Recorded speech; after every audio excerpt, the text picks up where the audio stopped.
This is Adam Calaway. I'm at the Cattle Chat Corner here at NCBA. With me is Dr. Sam Jackson. He's with Texas Tech University.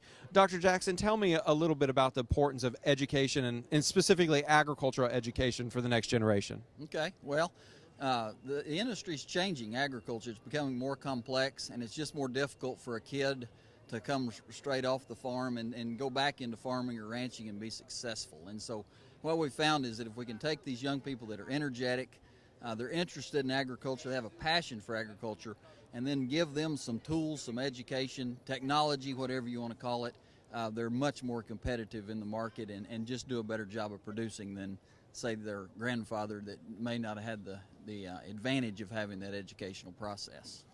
When we talk about educating the next generation of youth, there's a lot of folks that don't know anything really about agriculture or, where their food comes from.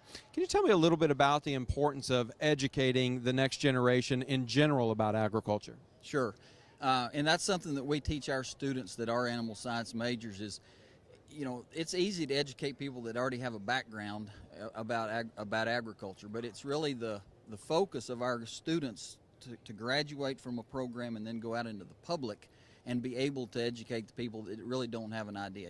Milk comes from the grocery store. Well, we have an obligation as people in agriculture to educate the general public. And we actually spend a lot of time in elementary schools and some of these things trying to get the word across, because you've got to have an appreciation for agriculture. And off the subject, I was really happy to see the commercial the other day on the Super Bowl, the farmer. I mean, that was mainstream, and it got it out there, as to what the dedication within agriculture is. And I think we need to promote that story to kids, to urban communities, etc. When you look forward into 2013, what are some of the challenges that you see facing agriculture and those that are going into the agriculture field?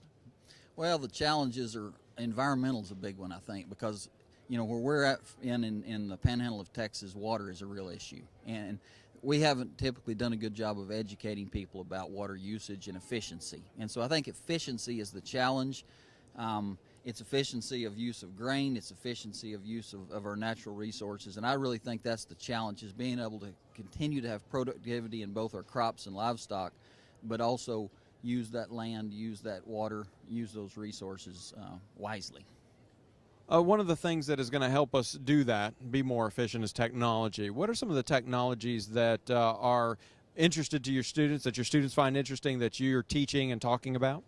Well, the technology, the merging, that's kind of the word I think, is the merging of our computer technologies or our monitoring technologies with practical needs in agriculture. And so, whether it's a grow safe system that measures feed intake and feed efficiency and those things, or if it's some of the water usage, etc.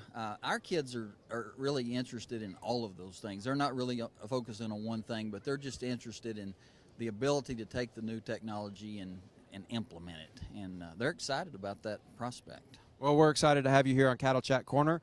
That's it for me and Dr. Sam Jackson. We'll be right back.